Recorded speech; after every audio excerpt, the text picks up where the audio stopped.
welcome to the SVG-TV evening news for today, Tuesday, April 6th. I'm Khalil Cato with the details.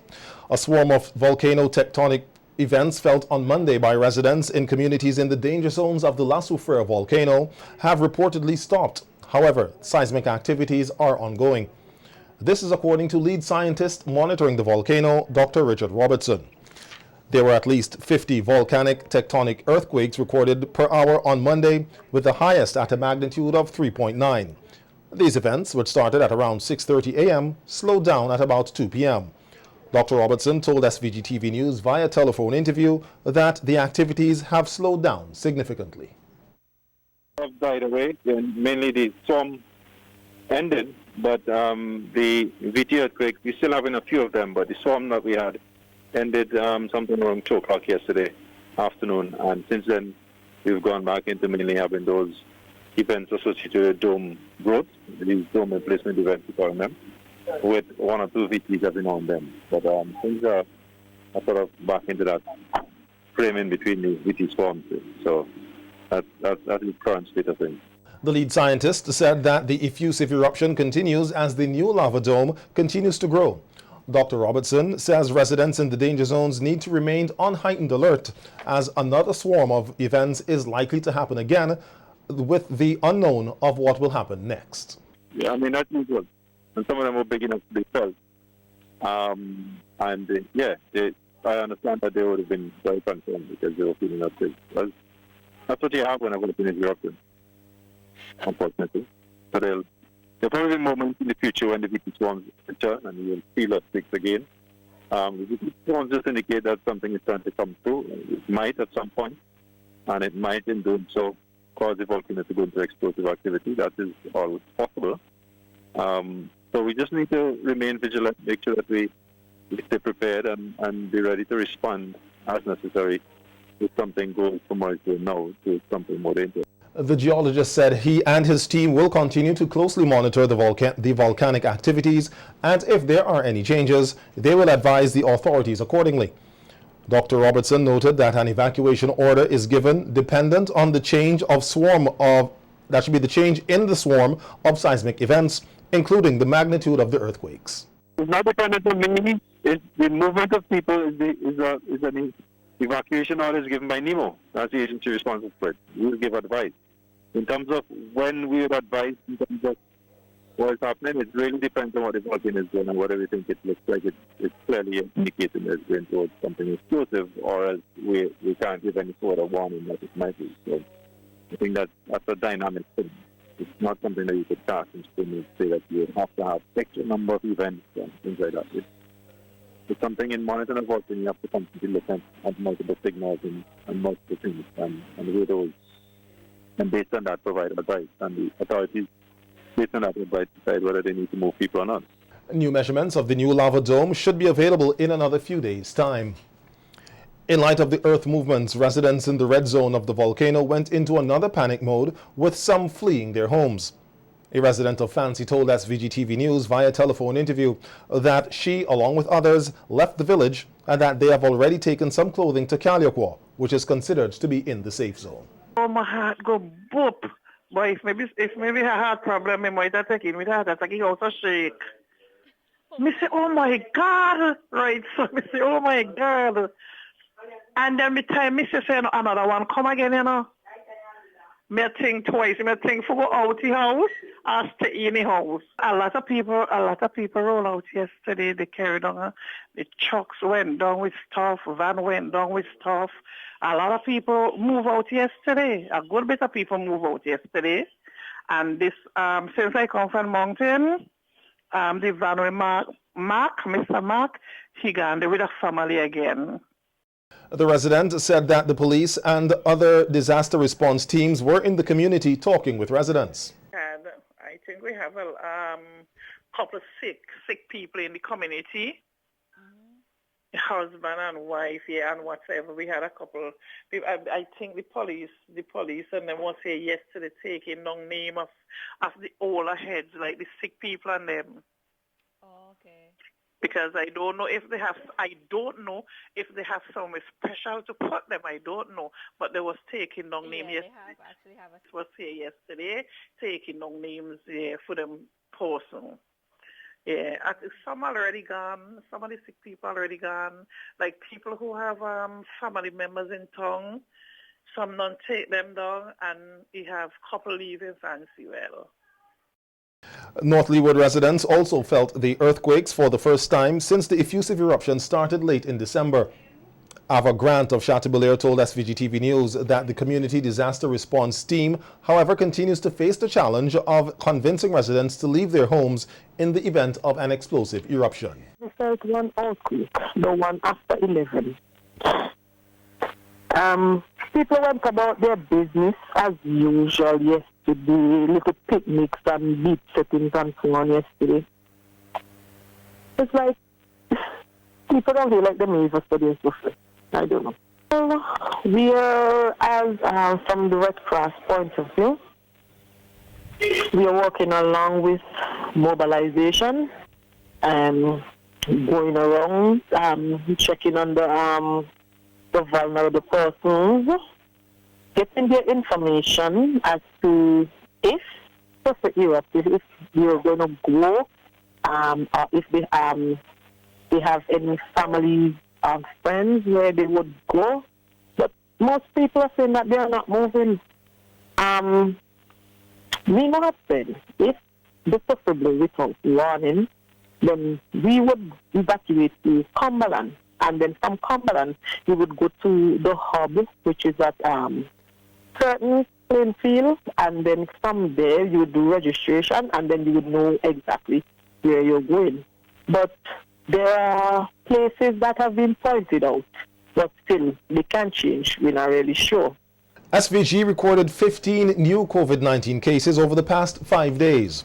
4 of these cases were recorded on Thursday, 1 on Friday, 3 on Saturday, 6 on Sunday, and 1 yesterday. 128 cases are active. There have been 1,627 recoveries, and 10 persons with COVID-19 have died. 1,765 cases of COVID-19 have been reported in St. Vincent and the Grenadines since March 2020. The public is urged to continue to use masks, sanitize, physically distance, get vaccinated to reduce the spread of COVID-19 in St. Vincent and the Grenadines. Amid growing anxiety among public sector workers on the proposed vaccination and testing policy set out by the government, heads of the various trade unions, including the Public Service Union, the Teachers Union, and the Police Welfare Association, held a joint news conference yesterday with their legal representatives to address the concerns of their members. The union heads, Elroy Boucher of the PSU, Oswald Robinson of the SVG-TU, and Brenton Smith of the PWA, echoed similar sentiments on the proposed vaccination and testing policy, which they say infringes on the rights of public sector workers. The policy set out by the government, that very policy, we have serious objections to it. And as such, public servants must stand whether take a vaccine or whether they wish to be tested. It is their choice, and it must not be dictated to them. We believe that whilst it is necessary that all are safe, such a policy must not infringe on the basic human rights of workers to be forced either to be vaccinated or to be tested every 2 weeks. This policy fails to take the interests of the workers into consideration. And we will take all and every advice and with the proper guidance from our membership to do everything that is necessary legally and within the confines of our trade union mechanism to stand tall and firm in defending our fundamental rights and freedom. Lawyers Zita Barnwell and Jomo Thomas, representing the Public Service and Teachers Unions, and Israel Bruce, representing the Police Welfare Association, also sought to quell any fears that members may have as it relates to the consequences of not taking the vaccine and not agreeing to being tested. The consensus they shared is that it is still an individual's right to choose whether or not to be vaccinated or tested. We have heard that you can't just give a reason. You have to have some high, strong reason as to why you don't want to take a vaccine. That is not the law. Someone's right to conscience could be as basic and simple as saying, I don't feel that I want an invasive procedure that is untested and unproven. On both issues, whether it has to do with the vaccine or testing at this time, as we are speaking about it, is that it's not mandatory. There's no piece of legislation that says it's mandatory. Now, the Police Welfare Association is the entity which I have direct responsibility for. The police force is a military organization, and invariably, military organizations they tend to be subjected to certain protocols that are not within the normal frame at times of the public service. That being the case, though, does not mean that there should be any sets of mandatory provisions, statutory rules and orders or the likes that are inconsistent with the Constitution of St. Vincent and Grenadines. In response to the question of who will be paying for the testing every 2 weeks of persons who choose not to be vaccinated, the president of the Police Welfare Association shared that during the March 26th meeting with the government representatives, including Acting Prime Minister Montgomery Daniel, it was indicated that the government can bear the cost of the testing. However, Cabinet will decide whether this cost could be passed on to persons in the event they can no longer afford to do so. Barnwell, on behalf of the teachers and public service unions, and Bruce for the Police Welfare Association, outlined that it is highly unlikely that government will be able to pass the cost on to public servants. The first issue that has to be resolved is whether or not a government is entitled and can mandate persons to be vaccinated. That's the first question. And so that is the forerunner to paying for the vaccine. And if you cannot, in your true sense, recognizing the constitutionality of such an act, mandate persons to take the vaccine, I can't see how that could be stretched to the point where you say, we are mandating you to take the vaccine, and we are thereby asking you to pay for it. Any act now in terms of testing has to be whether it's fair. And as Bruce has pointed out there, of course, you have a constitutional right, and you have to balance those constitutional rights against those other things like public health and public security. What is the balancing act that the state may consider, the court may consider as whether or not the piece of legislation, there's none yet, is, as Jomo said, necessary, is proportionate, and it reaches the legitimate aim which the state is trying to reach, which is to protect people's health and safety. I can't see them asking you to say, by the way, we're going to test you every 2 weeks, and the payment for the test is coming out of your pocket. That can't be. Barnwell also noted that private companies may be able to ask their employees to follow certain policies as they are not governed under the same stipulations of the state. Employer is not the state. And while the state has certain obligations and to ensure that it does not violate people's rights, the question is, can that be extended to the private sector? The answer is, private companies can say, for you to work here, you have to do certain things. You may have to take a vaccine, you may have to take a test, but the answer will be, of course, for those persons who may want to express whether it is a religious belief or right to conscience, they want to be able to have that conversation with the employer, so the employer doesn't come across as if it's actually have some type of discriminatory action against the employee. But a private employer is not the state, and the private employer, as Bruce says, whether it's in the contract or new term in the contract, can say, in order for you to work here, you have to take a test, whether it's once every 2 weeks or for you to come back to work. Members of the public service who are not unionized, such as student nurses, those attending Teachers College, and set workers, were also assured that they are protected under the Constitution of St. Vincent and the Grenadines. Speaking on the way forward, the union heads said they were looking forward to successful discourse with the government, which was to be held today, and urged their members to stand firm with their unions, which will be continuing to protect their interests. Amendments have been made to the Statutory Rule and Order No. 3 of 2021 under the Public Health Act. This will ensure van drivers produce vaccination cards to police or a negative PCR test every 2 weeks. This was announced by Prime Minister Dr. Ralph Gonsalves on radio on Sunday, who said that there are 7 statutory rules and orders for the omnibus operators, which took effect on April 1st. Conductor who has been vaccinated against the coronavirus disease 2019 with at least 1 dose in the case of a 2-dose vaccine. So Rule 2. Both the driver and conductor of a public service vehicle flying for hire are required to have a valid negative result of the COVID-19 test issued by a health officer free of charge. Sub Rule 3.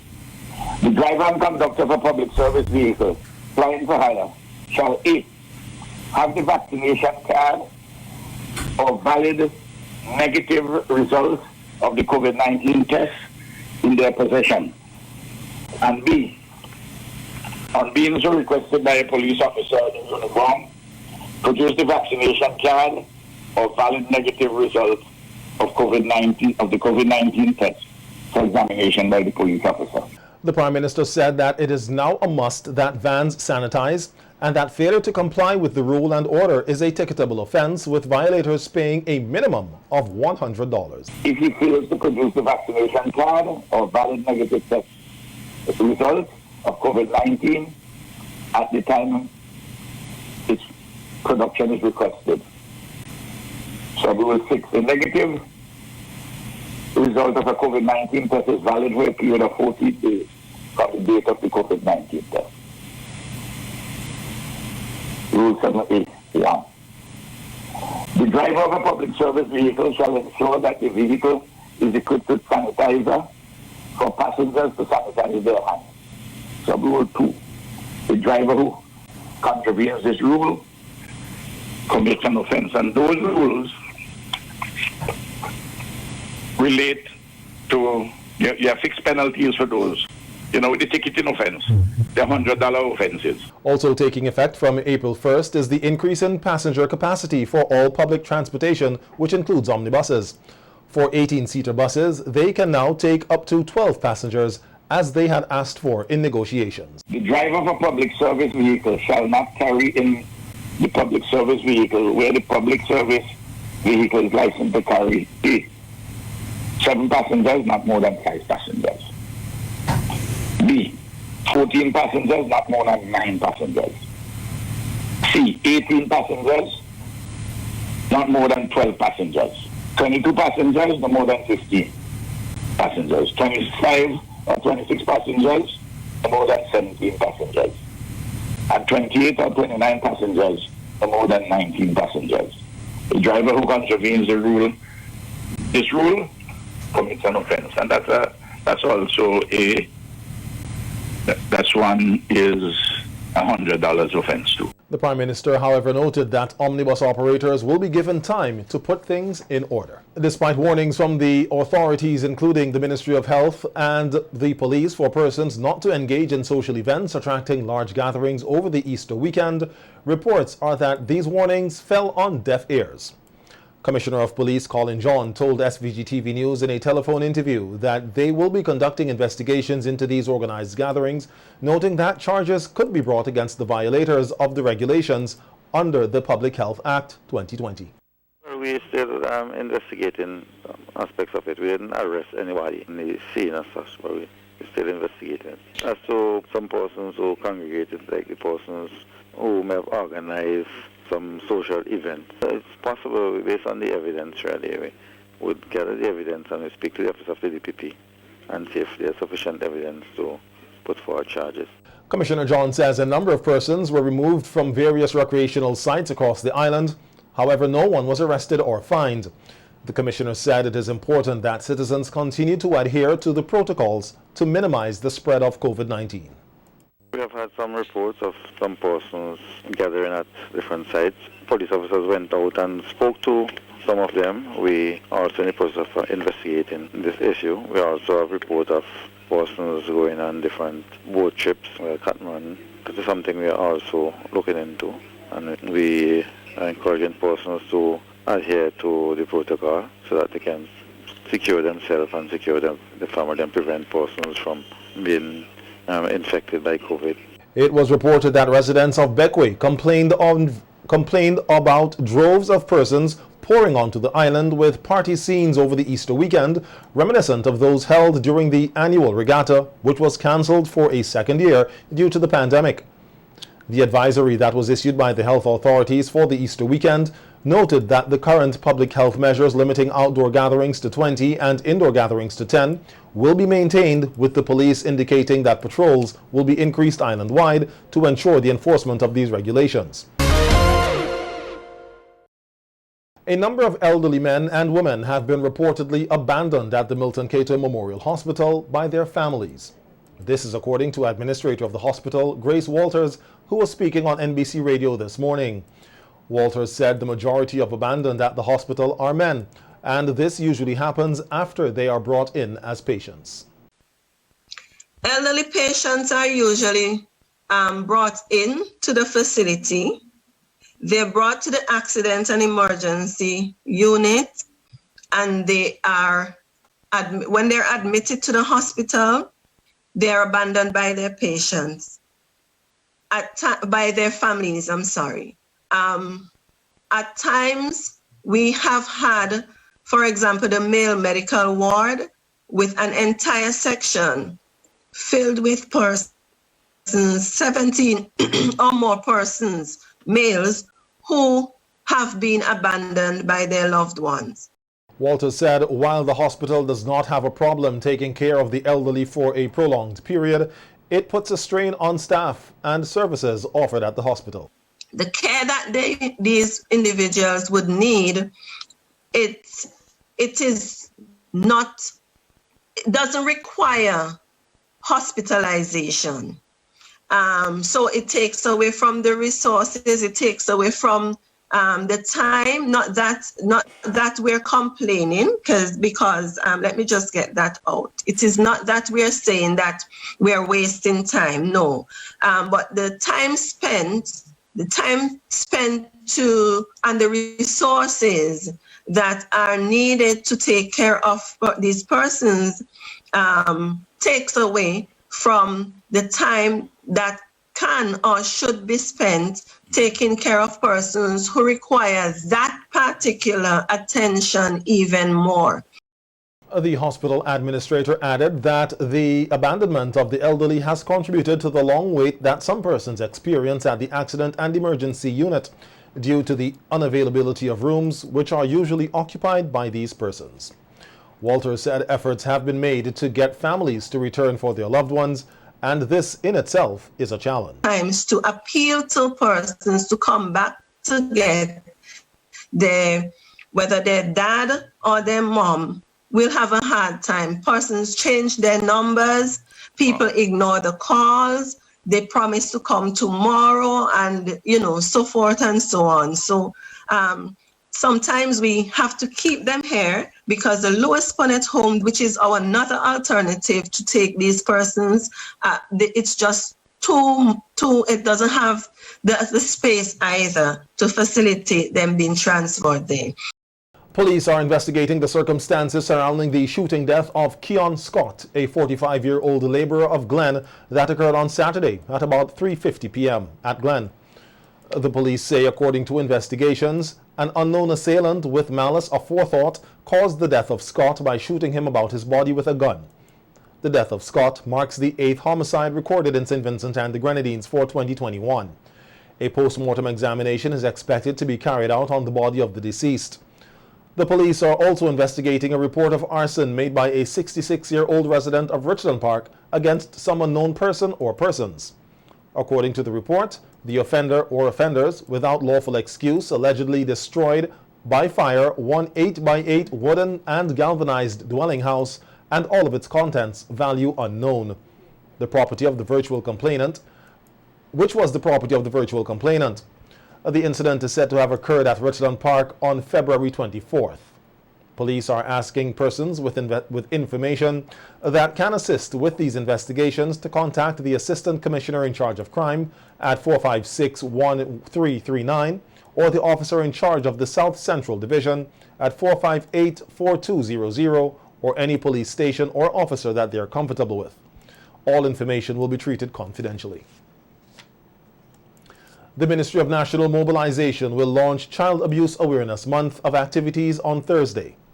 The launching ceremony will take place at the Ministry of Foreign Affairs conference room from 9 a.m. The theme chosen for the month of activities is See, Suspect, Say, Protect Our Children During COVID-19. Remarks at the ceremony will be made by the Minister of National Mobilization, Dr. Orlando Brewster, Permanent Secretary Catherine De Freitas, Director of Child Development Gemma Alexander, with the feature presentation by a youth, Danielson Fergus.